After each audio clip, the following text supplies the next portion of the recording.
Hey, everybody. I'm excited to be learning together again.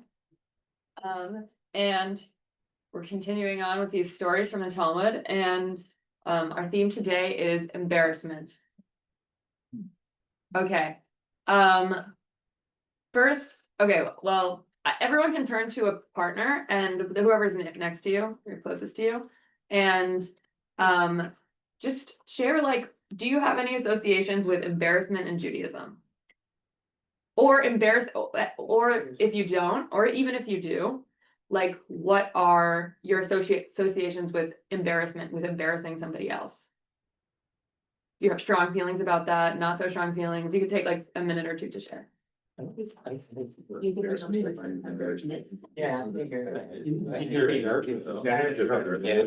Think about embarrassing or like you even embarrassed. Any of these things. It's just how they burned into me. Because I'm stupid and not in court. That's what I think. Yeah, I think it's like doing it on everyone like. And then like, I don't know, I guess like it's kind of embarrassing. Right. Yeah. But it's not everybody.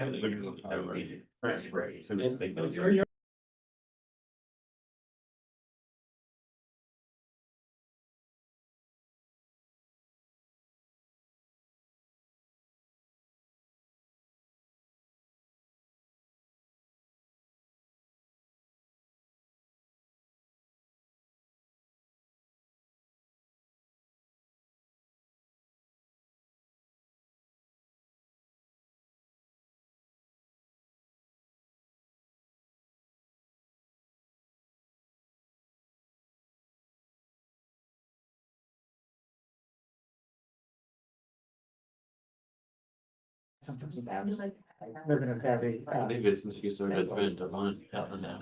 Yeah.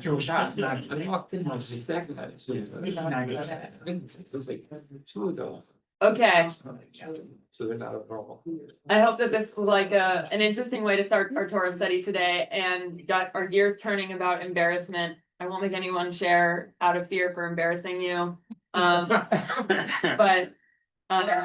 But let's begin, and like we can keep these kind of personal associations with embarrassment going as we explore these texts, and if they become relevant, you can totally share.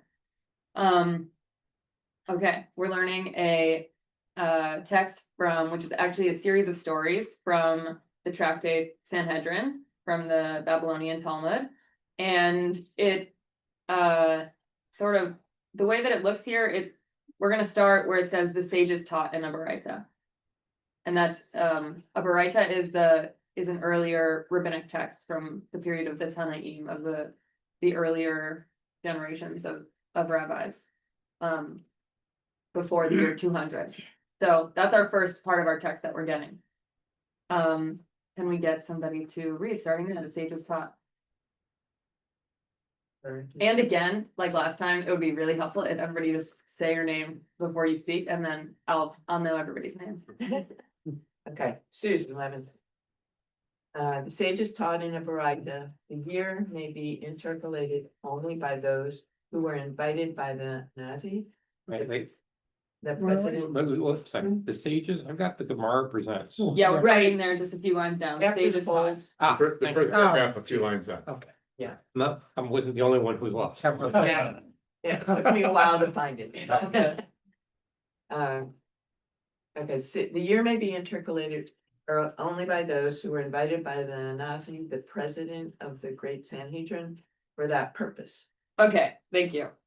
So basically, we're getting dropped into a conversation here about intercalating the calendar. Our calendar is a lunar calendar, but also we account for the fact that the sun plays a role and that it doesn't all line up perfectly if we only go by the lunar calendar. We need to add to our Hebrew calendar an extra month every 2 or 3 years. So now we have people who will put it online on various sites and tell us when that is, but before they had to figure out how to do that and to make sure that they were correct about how they were going to intercalate the calendar and then send that information out. So it was like a lot of pressure on these particular people who were going to intercalate the calendar, and this is how they did it in person.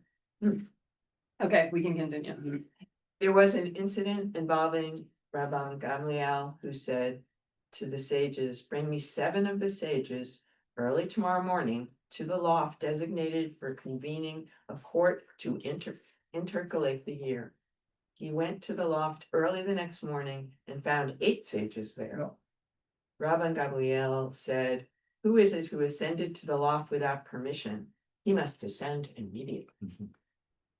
Okay, thanks for reading. Yeah, what are we thinking is going on here? Do we have any Broke the predictions? rules. Yeah, there's strict rules, yeah. There's a spy. There's a spy, okay, so there could be something kind of, something sinister going on. I'm thinking kind of like, you know, the 1980s teen movie and someone's at the party and then everybody looks at them, who invited you, right? Exactly. It seems like they don't know who yet it is, which is kind Right, of, okay. but yeah, no, but it is like that, like someone's about to get called out, it feels like. Yeah, he said, bring me 7 of the the sages early in the morning to the loft. They would, the rabbis, they would have special meetings like up in the kind of attic type of space, apparently, and it comes up a bunch of times. Seems like me like a Zoom call happens to work all the time where you see this odd number. Yeah, Like he says. with And a then person. listening in. He said he's You a see, high what five. is that from the other team though? Totally. Yes, so maybe there's concern that there's something sinister going on, but also like there's just an extra person. And it seems like Rabban Gamliel said to someone else or to other people, like invite 7. And so does he even know who the 7 are? That's not clear. But he's concerned that there are 8. He's concerned that maybe that his rule has been broken because he said 7 and it's 8, or maybe that there's something like strange going on. There's something to watch out for. Okay, let's keep on reading. Susan, you can totally continue. Okay. Shmuel HaKatan stood up and said, I am he who ascended without permission. And I did not ascend to participate and be one of those to intercalate the year, but rather I needed to observe in order to learn the practical halakha. Yeah, the law, yeah. Okay. Rabban Gamliel said to him, sit, my son, sit. It would be fitting for all of the years to be intercalated by you, as you are truly worthy. But the sages said, the year may be intercalated only by those who were invited for that purpose. The Gemara notes, and it was not actually Shmuel HaKatan who had come uninvited, but another person. And due to the embarrassment of the other, Shmuel HaKatan did this so that no one would know who had come uninvited. All right, so this is our first of a series of stories. That's like kind of the end of this story. All right, so there's lots here. What do we want to touch on first? Is there something that's jumping out to people? This is like someone protecting someone else, you know? Yeah, like Shmuel HaKatan seems to be someone who actually was invited. Yeah. And he did, but he was alarmed at the embarrassment of somebody else. Right, so he took the blame. Yeah. To take it off of the other person. Yeah, But it seems not sinister, I guess. no, totally not, yeah. Well, he's not, but we don't. He is. We don't know if he- Right, we don't know. if Right, the one A who- person who came could be. Could be. But what we learned, I mean, so it's interesting that he says first that I came because I just wanted to learn. Right, like he's assuming that the last person who came probably isn't doing something sinister, it seems like. He's assuming, you know, I'll tell them I came to learn, and that's probably what the other person Yeah. was coming to do anyway. Because I'm sure he's, you know, Shmuel HaKatan is probably concerned about people coming also and messing up the process. So, but it doesn't seem like that's a concern for him. Or maybe he's the one who invited that. Oh, there we go. Mhm. There we go. Yeah. Yeah, maybe he invited that person and doesn't want to fess up that he saw someone he wasn't supposed to. It's a. Right, maybe he brought a student who wants to learn the laws. Yeah, okay, that's a possibility. And what's interesting is there sort of this rule about you have to be invited to be there, but then he's like, "Well, you know, it's maybe not that big of a deal kind of thing. He's like, it's almost like what are we focusing on here a little bit? Right, so Rabban Gamliel's response, so I mean, we're getting the message here that Shmuel HaKatan is protecting the group or someone in the group from something embarrassing. From being called out and being kicked out of this group of sages. Maybe he's protecting the person who invited them because he accidentally invited 8. Oh, so maybe he thinks like, oh, maybe the person who is tasked with inviting made a mistake and I don't want them to get in trouble for that. Okay, yeah, so it could be someone who came to learn something. It could be someone who just stumbled upon these sages and followed them into the attic. It could be someone who was mistakenly invited. In any of these cases, what do we, like, does it feel like, yeah, this is very meritorious for him to step in and save them from embarrassment? And it's interesting what Gamliel said, which is even before he knew, he said, anybody who's willing to be here just for the purpose of learning belongs here. Right, maybe it's kind of like Gamliel saying, oh, maybe the rule didn't make sense anyway. Oh. Yeah. Well, yeah, I mean, I think he was responding to the person saying, I just want to learn, and said, well, that makes you meritorious. Right, he doesn't want to embarrass him, like, it seems like Gamliel doesn't want to embarrass, It's elevated. yeah, right, yeah. We're saying you should lead it. Yeah. And Gamliel would have been the person who we would say like did the wrong thing. But here he kind of gets a little bit redeemed by affirming that if someone came just to learn, then that's okay. We don't know the reason why it was restricted to 7 in the first place, do we? Was there a good reason for that? It seems like it's the established tradition. So I mean, maybe there's an earlier text Yeah, because that, that I mean, establishes that. Yeah. if it's super important to have 7, rules are super important for whatever reason. Yeah. There's a dispute, it's an odd number. Right. I mean, as long as it's an odd number, Well, it could be you 9. got 4. Yeah, yeah. I mean, you know, we use 9 in America. generally. I'm trying to think, there's the 7 out of, what is it? You intercalate 7 out of 19 Yes. years, that's it, so, 7 out of the 19 years are leap years with an extra month in them. yeah. Right, but so I mean, it's a good I mean, we don't know the reason. Yeah. It was an important reason, and maybe, you know, so that would heighten the. Yeah. Yeah. So then it really doesn't make sense. It makes sense that he's confused when he comes and there are 8 people.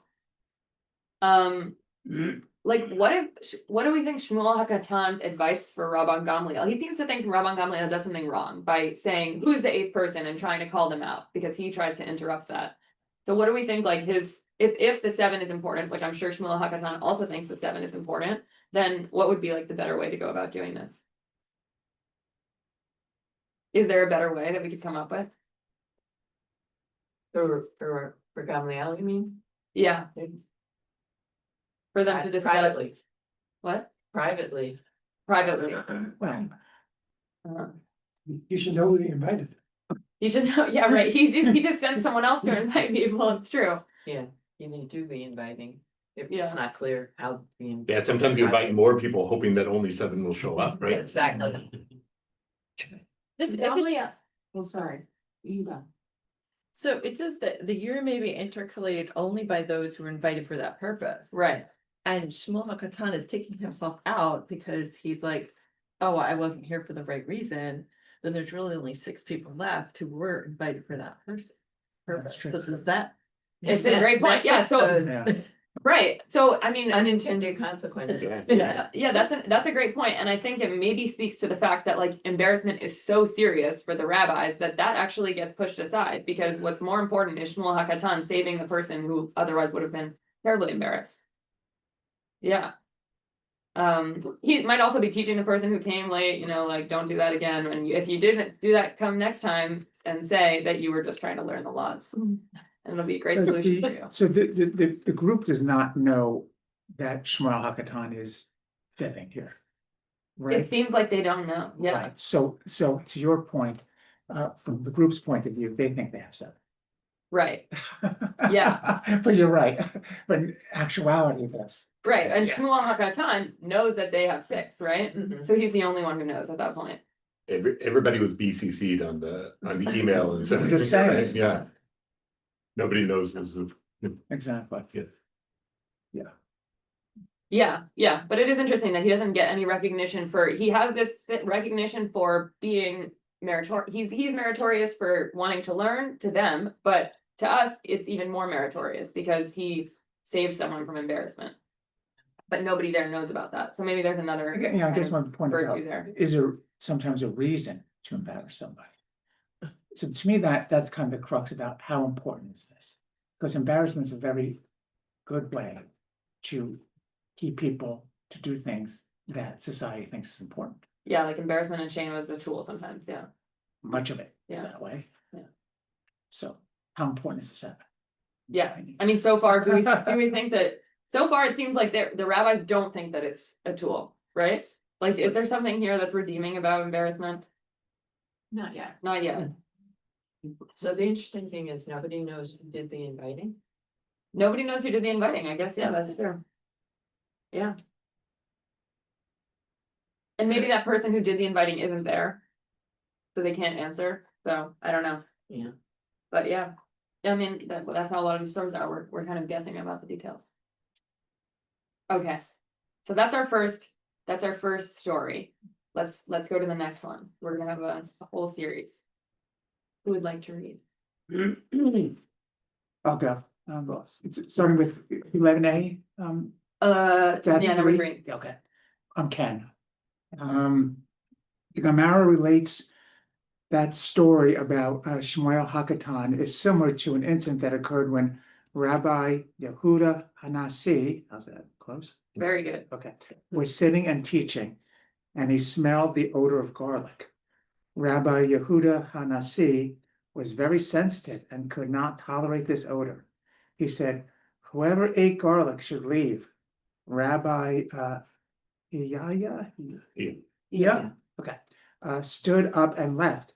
Out of respect for Rabbi Iya, all of those in attendance stood up and left. The next day, the morning, Rabbi Shimon, son of Rabbi Yehuda Hanasi, found Rabbi Iya, and he said to him, "Are you the one who disturbed my father by coming to the lecture with a foul smell of garlic?"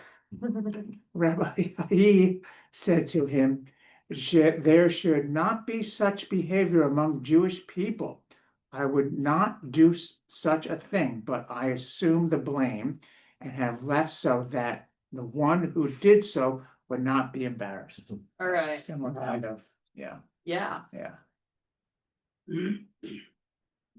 what do we make of this? And as we go, we can think if there are any like helpful comparisons and or differences between this one and the prior story.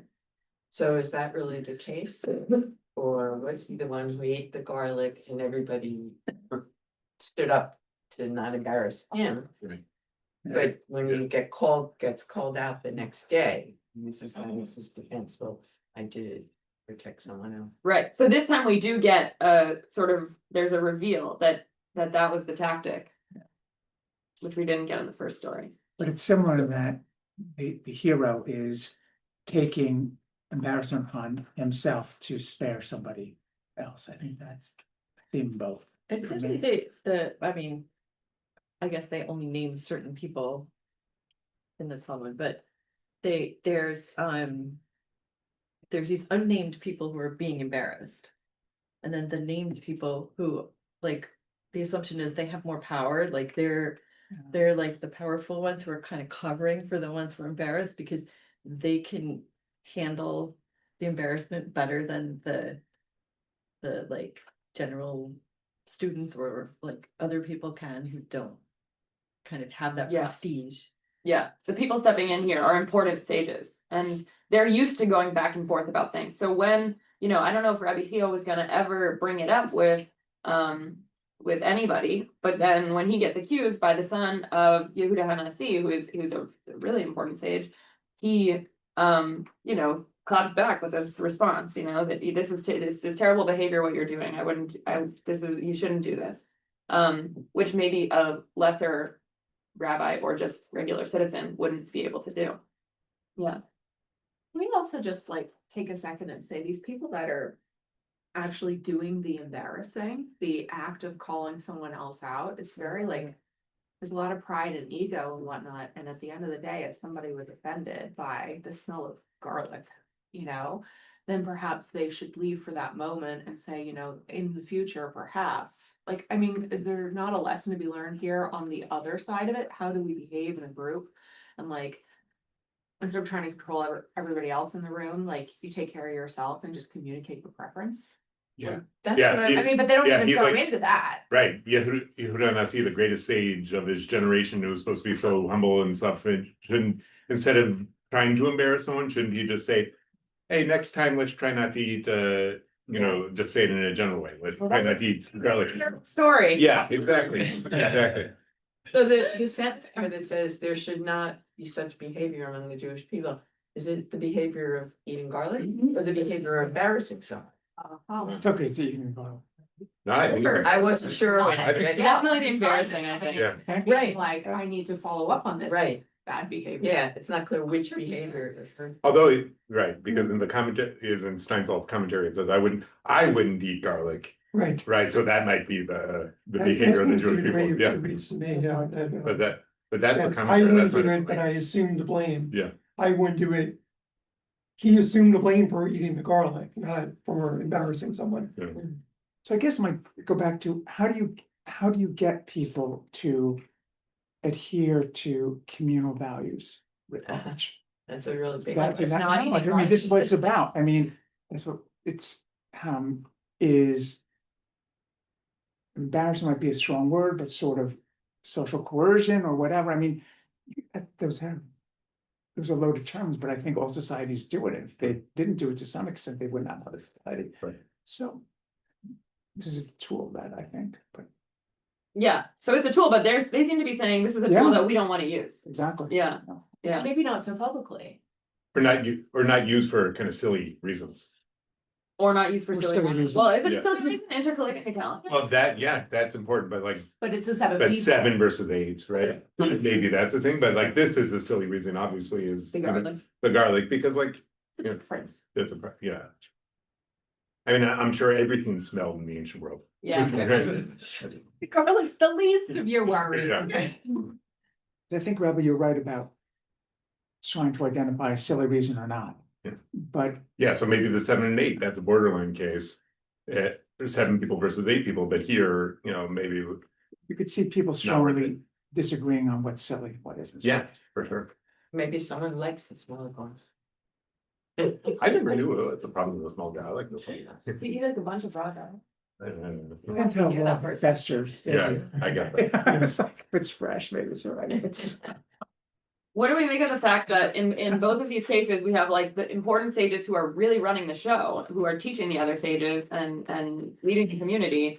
Those are the people who are getting called out. I'm sure we have lots of examples of people embarrassing one another that we could use, but here it's like, we're actually putting the blame for causing embarrassment on very important people. Yeah. Not just born, they're both the head of the community. Right. Yeah, I mean, that's a story in itself, right? Because you could take these important people and make them better than human or more idealistic. Or you could say, hey, even important people do these type of things that are inappropriate. We're all human. Story about leadership. Yeah, I mean, the important person also took the blame, right? Rob, I just reminded you of something you said, I think last year, we were studying, see if you remember. So, no, just about, we were, and, oh my God, we're looking at the Bible as literature, and we see some characters very well developed. And some characters very flat, Yeah. right? And so you can't develop every character. Right. So these are examples of maybe, even these sages are examples of behavior writ large. right, yeah, for sure. It's an interesting point, because I've been thinking a lot about the Tanakh as literature. Right. But haven't really dove into the Talmud as literature, because it feels different to me in terms of the way the discussions are and law and trying to do more behavior than Yeah. tell stories. Yeah. Right, That's why I like the idea of studying these stories right now, because they're as finely crafted as biblical stories are, Right. but also because of their ambiguity, which biblical stories are full of also, right? okay, let's hit our third story. Anyone wanna read?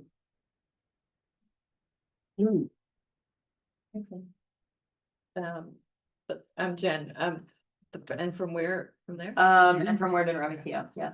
And from where did Rabbi Chia learn that characteristic of being willing to implicate himself in order to save someone else from being embarrassed? He learned it from Rabbi Meir, as it is taught in a Baraita. There was an incident involving a certain woman who came to the study hall of Rabbi Meir. She said to him, "My teacher, one of you, i.e., one of the men studying in this study hall, betrothed me through intercourse." The woman came to Rabbi Meir to appeal for help in identifying the man so that he would either marry her or grant her a divorce.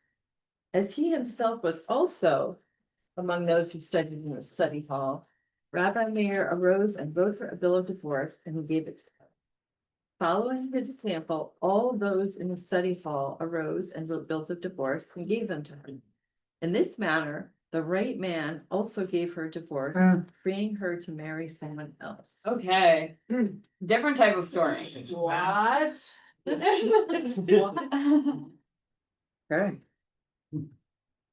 Thoughts? You say build a divorce, you mean like get? Yeah. Okay. Because if you have sex before marriage, it's like one of the steps of getting married. You're now engaged, kind of. Okay. And you have to break off the engagement because you can't marry someone else. Or a woman can't marry someone else, the man can't. Were the traditions of the get already in place at this point, that only the man can give it? Okay, so in the other cases, we had someone who comes to maybe learn, maybe there could be something funky going on there with the calendar, but it's not like that person is a big sinner. That's not clear, right? And in the second story, it's also like someone ate garlic, that person's not necessarily a huge sinner. Here, like, we have something quite problematic. Right. So that makes this story significantly different. So did she get raped? I mean, she Yeah. doesn't know who the person is. Right, that's. Or maybe she does She know who it does. is and doesn't want to embarrass the person too. Yeah. So maybe she and Rabbi Meir are both Could be actually, consensual. she and Rabbi Meir are both trying not to embarrass the person. That's possible. Yeah. Didn't we talk about last week about sex not necessarily being wrong if it's, as long as it's not adultery? Well, right, but Different you're level. now engaged to that person that you're having. Right, but Yeah. you. Yeah. Could it be? It's not as bad of sin as adultery, but it's Right. untoward, let's say. Okay. Well, she gave him the option to either marry or get a divorce, so like it could have gone either way, but they couldn't all marry her, so. Right. Yeah. and But she- if nobody fesses up, she's just stuck, Yeah. right, for the rest of That's her why you life. need Yeah. to get a bunch of goons and be with the husband, right? Yeah. Well, now that happens. I think the better assumption is more than her, that she didn't want to embarrass someone. She didn't want to speak truth to power there. I mean, if she would have called someone out, there's a good chance she wouldn't have necessarily been believed versus a great sage. Yeah. What, not believe a woman? Oh my God. Exactly. What is on? This is a, No, I think it's a good point. That is a good point. And yeah, and the point about, hi, I'm Heather, is it could have been consensual. She could have had this conversation. He might not have known how to get out of it, and like one-on-one without having sort of this broad thing, felt comfortable giving that or giving the marriage because he didn't want to commit to either. And was willing to like walk away, but this was a way of sort of delicately solving the problem. And it's making the ethical standards of what it speaks to mostly though is Rabbi Meir leading, Yeah. his leadership abilities. But it seems like even more, like, the other ones, the people are lying not to embarrass people, but it's kind of a white lie. This is like lying, but signing your name on a legal document lying, right? So this is like perjury lying, right? Up the ante in this. Yeah, yeah. But maybe conversation. it's right.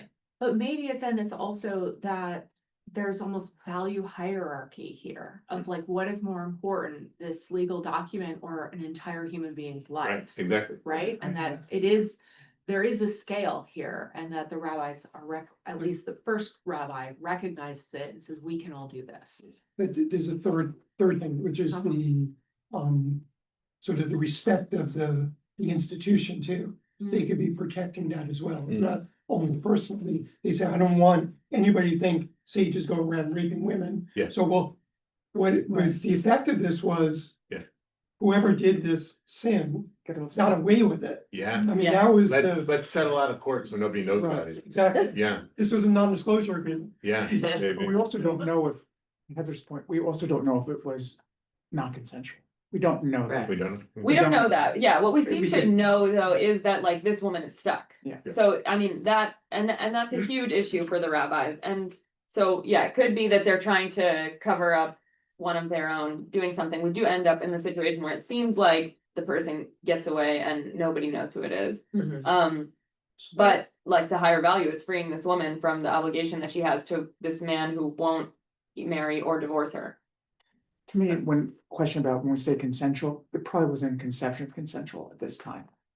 And there kind of is in the Bible There because is, okay. a yeah. little bit, I mean, not like we would say today, and it's still, give more power to the man, but like in the Bible, in rape law, in the Torah, if the woman yells, Okay, then it's rape, right? okay, And so there is some notion of consensual, and in Jewish law, I once heard Elliot Dorff, who's a well-known, he's in the conservative movement, well-known scholar of Jewish law. He said from the time of the Talmud, you can't rape your wife. okay, And in American law, you could rape your wife until like last year, there was a deeper notion of consent than we. okay, than we yeah, I think, didn't know that. The ambiguity of these stories to generate questions is amazing, because I read this, I think most of us did. Rabbi Meir is the hero of heroes, and everybody followed his lead. What if he's the one who did it? And There we go. and he's actually There committing we to go. it, and everybody else raises to protect him, Mhm. kind Yeah. of flipping it on itself. And there may have Named been, list. But Yeah, that's I the mean, beauty they of may the have planned ambiguity. this. This may have been a plan between the two parties to say, here's how we do this, and it may all be pre-planned. Yeah. Or if unplanned, people may have already known who the right person was. Mhm. So either way, that it works, right? That as soon as one person gets up, they all do. I don't know. Does this work for you all as a story about embarrassment? Like they put it in this series of stories. This is all consecutive, one chunk of text that. I think it's like women's empowerment, the story. She doesn't want to be married, this guy, that's why she brings it up. There's some women might say, oh, let me, whatever, gold digger or something like that, let's try and go to places where rich men hang. She doesn't want to be married to this guy, and this is her way to do it, and the only way she has any power is by going to this group and having it be a communal thing, them all having to sign up, and the guy reluctantly signs a divorce decree, whoever that person was there. And suddenly this woman who basically is powerless in those days, right? Women think they're powerless today. Think about back then. Suddenly the entire community comes to support her. Yeah, you're making me think that maybe this thing about embarrassment is like, so before we were saying you were saying embarrassment might be a tool, and here they're like, no, embarrassment won't work. Yeah. Right? They seem to not believe that embarrassment is the way to go. So it might be that here they like embarrassment, they're thinking about it as a tool, and this is just not the tool for this moment. Right, and but maybe embarrassment would have been better because maybe they should have given her more justice by calling out the guy. Well, but if they called him out, then maybe he never would have Maybe given he it. would have said no. Yeah. Yeah. And yeah. it's also unclear if she didn't want to marry him. Because it says here, either give me, use a get or release me. Either way, Yeah. he did not say, not say he was not interested. The way I read it is this is embarrassment. They're protecting the institution. Yeah, They're afraid that even if one person gets called out, yes, he'd be embarrassed, but the entire council gets disparaged by saying one of us did that. Well, aren't they all disparaged already by admitting that one of the people among them who they won't call out is the person who did this? The story seems to think that they were noble for doing it. It seems like they got away with it as a group. No one said, oh, you know what, they protected their own, they're obviously not the sages that we So thought. you're kind of saying nobody's actually noble, or everybody, we're distributing embarrassment and distributing nobility and Well, the way I'm reading it is, Yeah. this is, in terms of empowerment, they were protecting the institution, and in a way, she got justice at the end, but really, as everybody's been saying, the justice would have been to call out this person who's on the council, who's proclaiming law, who's showing that he should be taken down, and they chose not to take that They're route. protecting their male privilege. Well, by- the by- privilege as rabbis, not necessarily just any man. Yeah, and They it's might so- have thrown some commoner under the bus. in this case, it's not like the 7, people who are very important to be invited to intercalate the calendar. They're coming to learn from Rabbi Meir, an important sage. So they could be, random people, more or But- less. But without picking out the person, they all then seem to be guilty, Yeah, and that's not fair. Well, either. if you, yeah. I know from work, if everyone's responsible, nobody's responsible. Yeah, So, I mean, that's, and that's kind of what Brian's saying, yeah, as right? Brian's saying, Yeah, but yeah. Yeah, well, we just also finished a season of repenting where we all declare our communal sins. Like we have both of those things, I think. But I guess I'm trying to get into the psychology of the guy who actually did it. So so look, she's asking for one of two things, either betroth me or let me go. She's not saying what the preference is she?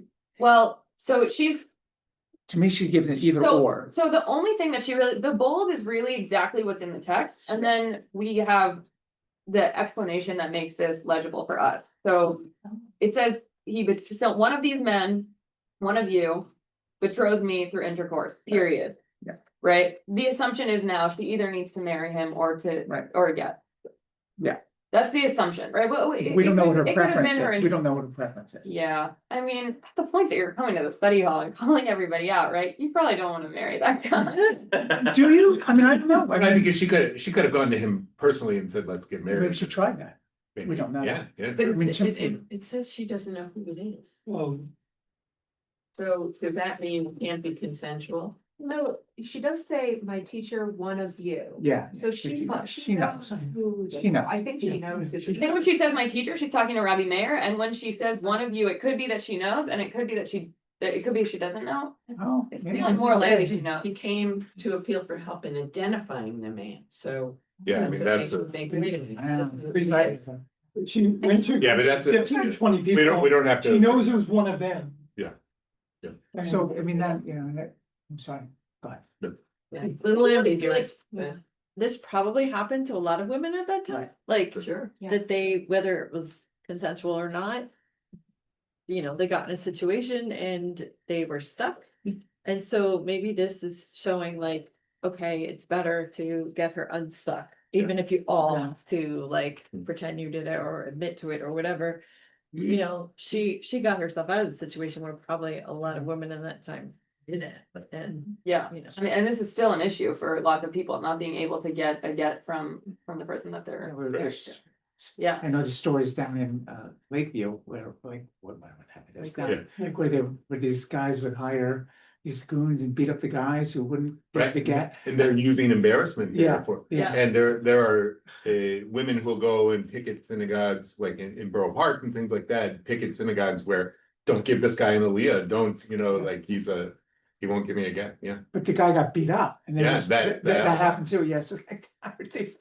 So going back a ways, you asked, does this belong in the Dressner stories about embarrassment?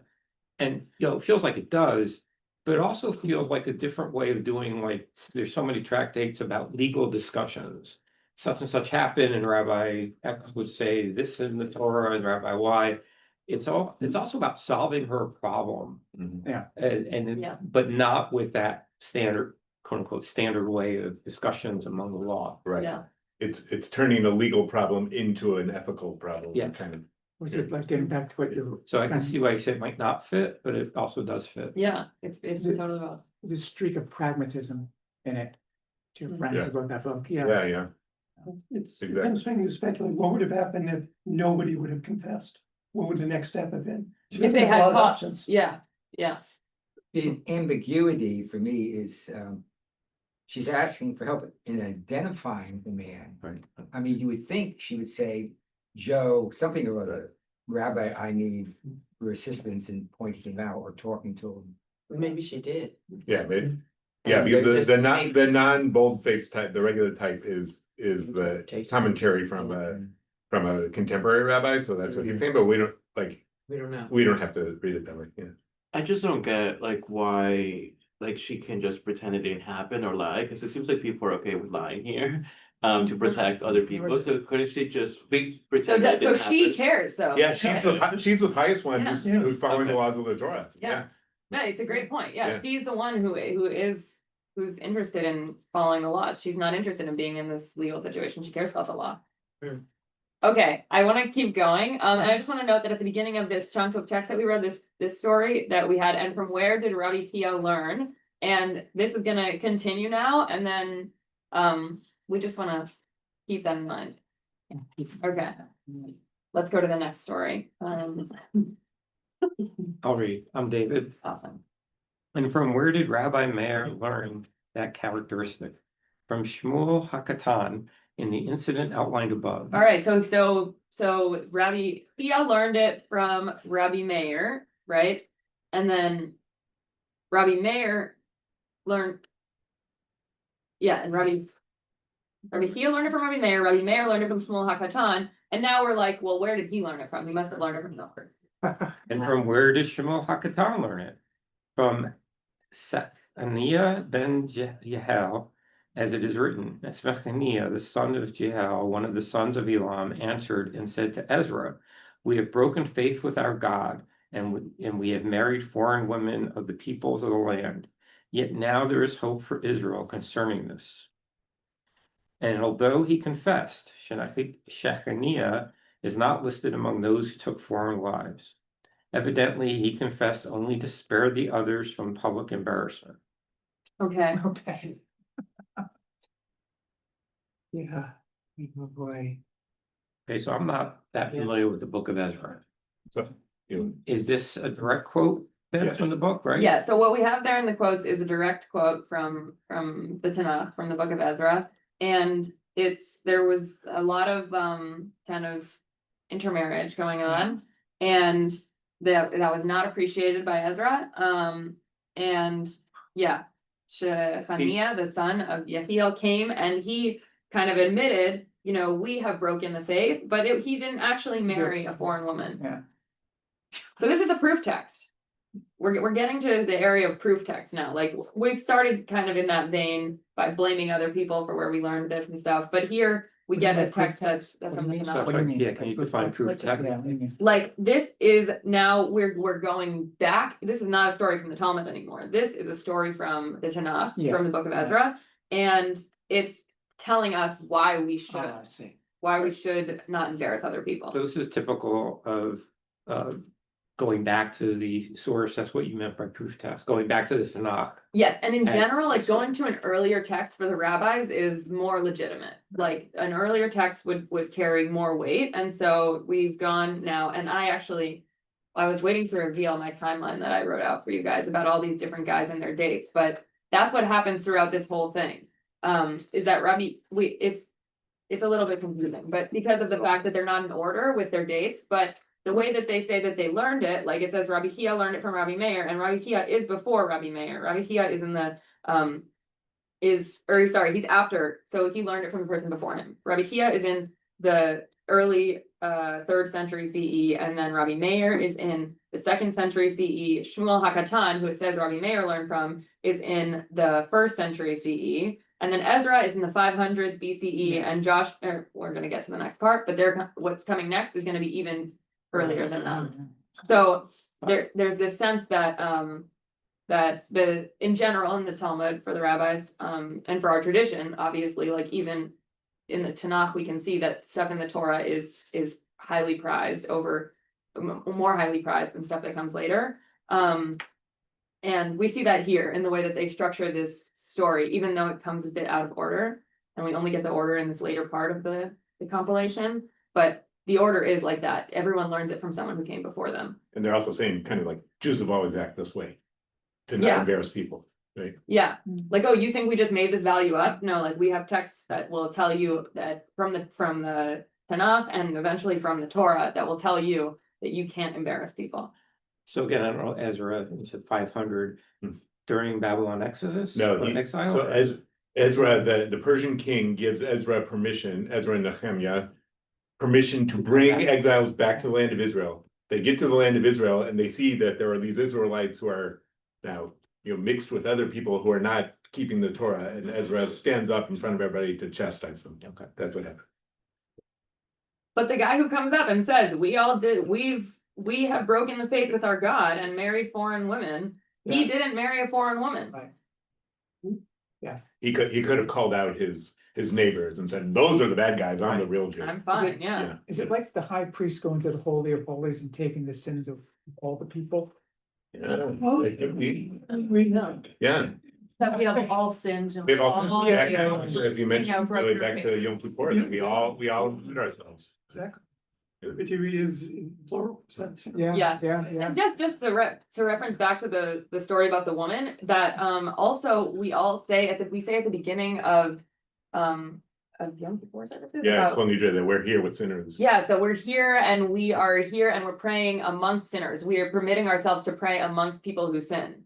So there's this acknowledgement that like even in it's not just, oh, we have done X or Y, maybe as a community or vaguely or whatever. It's like, no, actually, like there are sinners among us.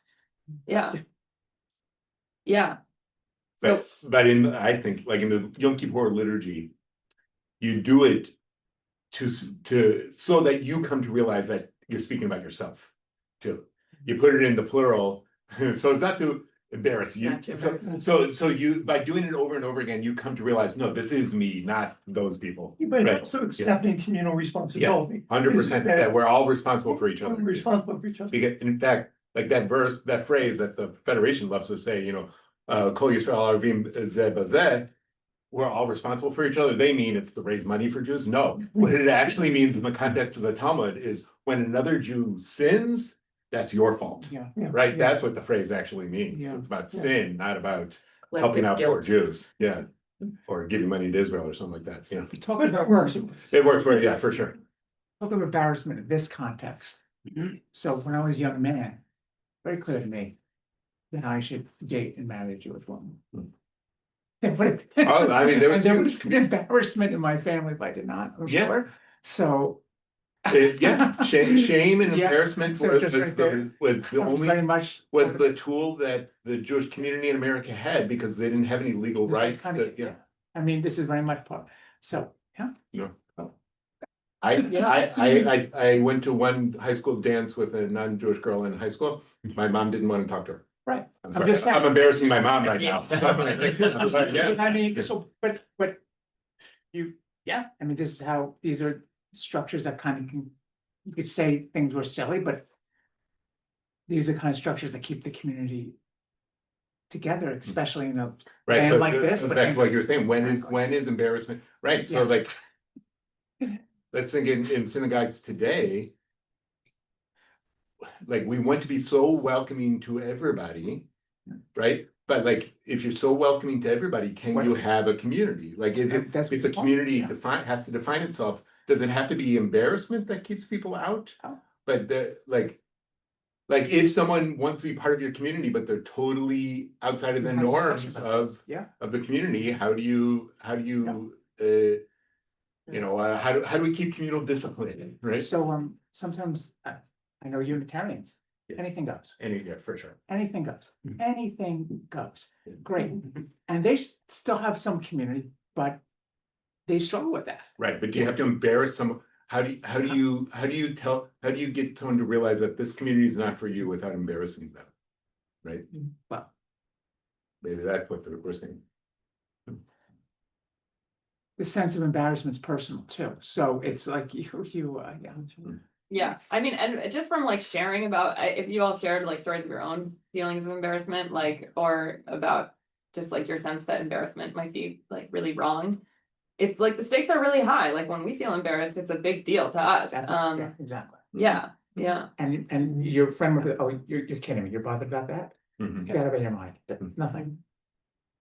But it meant something to me. Yeah, don't be such a snowflake, Yeah. right? That's. I love one part of the political culture in Right. America says that about the other one, but then, Oh, yeah. and then they feel themselves, they're snowflakes themselves, yeah. I ran into a situation that's kind of tangent to this. When I married my first wife. I think she knows. So my best man was non-Jewish. And so the rabbi did not want him to stand under the chuppah. Huh. And I argued with him, I said, no, if he doesn't, then none of us. And he allowed my best man to stand under the chuppah. Now, whether that was correct, but the embarrassment to him, I just did not But I think that. But that's like throwing them on. Yeah, I mean- borders. Yeah, and Versus- the rabbi who married you is making decisions based on, what his interpretation of Jewish tradition was, and you were making an argument about embarrassment, which also is from our Jewish tradition. Well, Yeah. Interesting. when one of my kids had his bar mitzvah, it wasn't here, we were at conservative synagogue where we still go, but there was a new rabbi and he was okay with having the non-Jewish relatives on the bima, and they were gonna open the ark, and he was like, yeah, fine. The afternoon of the bar mitzvah, Friday afternoon, he calls me, he's like, I'm so sorry, but I found out from the ritual committee, can't do that, and we can't have these people who aren't Jewish doing these things, and so, like, we found a way around it, which is that the Jewish relatives went up with them. They were still up there, but they didn't like touch the things. The Jewish relatives opened the things, but the ones we wanted to honor were still up there with them.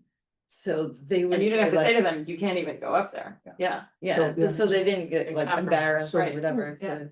yeah. But it's true, it's what Rabbi was saying before about, what are the community standards, and sometimes you choose your community. I mean, my example was like, it seems like everybody here, I married out of the faith, and when we were married, I grew up conservative, I went to the conservative center in my neighborhood, wanted to join, and they said, your wife can't join, and that's how I began Reform Ship. I mean, I said, if my wife's is not welcome here, then I don't feel welcome here. So it's, part of it is, to Rabbi's point, the community has standards, it doesn't mean you have to choose to be part of the community. In 2025, Right. 1988, that were, back then, there were not those kind of choices though. And it was a much harder thing to do. Right. It gets back to. Right, and so back to the woman at the Beit Midrash who was trying to call out her, her potential husband. Like, she wanted to be part of the community. She Right. wanted to follow. She could have just moved to another. I mean, it would have been hard to, but she could have moved to Rome and blended in with everybody. But like, she wanted to be part of the community. But she had very few choices. For sure, but she's affirmatively saying, I want to be part of this community. You all have to live up to the communal standards too, right? So to me, it gets back to what you were saying about silly. So if I was at work and I told someone that story, they would say that is silly. Yeah, for sure. And Then tell them, well, why won't your priest give a communion? No, but I'm or saying tea, because right? it's- Like, everybody has silly things. no, but my point is, it might be silly to them, Yeah. but certainly wasn't silly to the ritual committee. Right, yeah. And so, sure. so, yeah. Mhm, mhm. Solely to your family. All right, let's wrap it up with the last, now, we're in the third fifth round.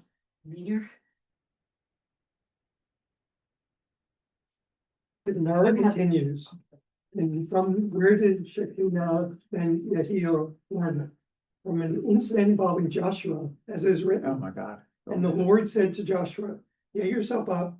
Why do you fall upon your face? Israel has sinned.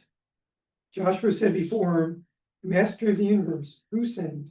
God said to him, and am I your informer? Rather cast lots to determine who is guilty. Yeah.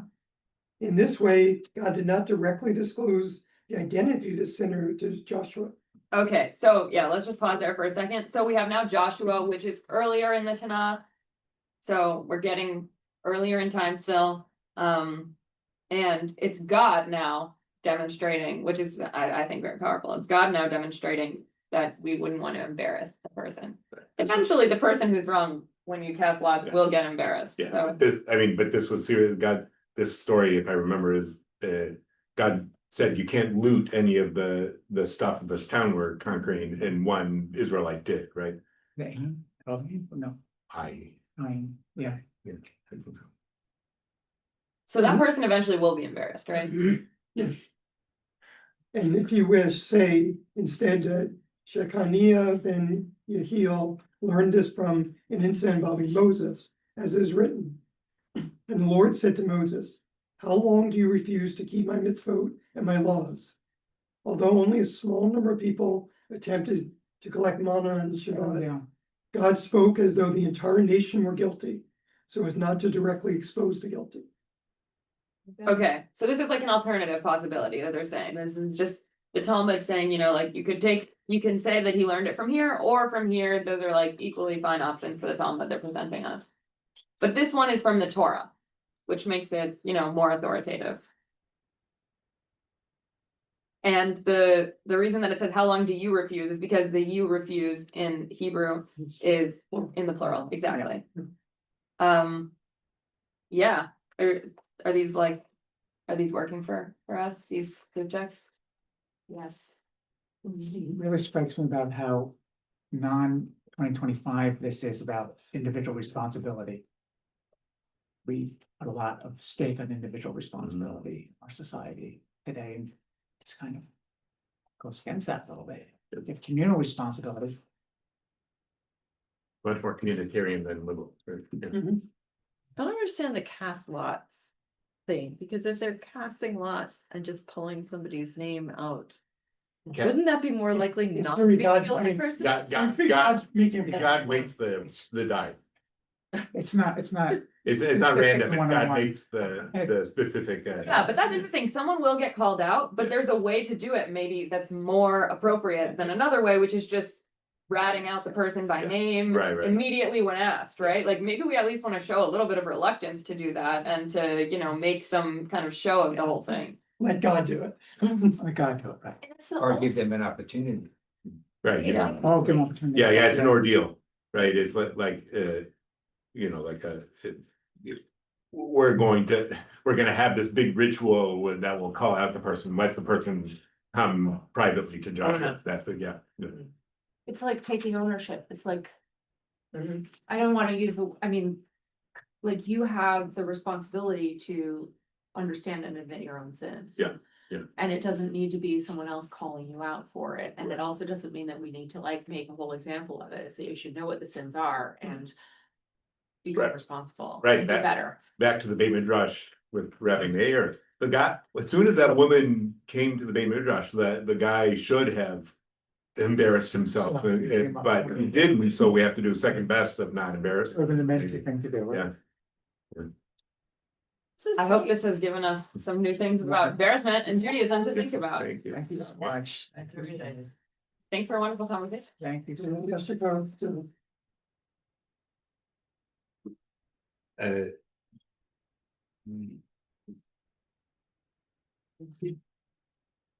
Why didn't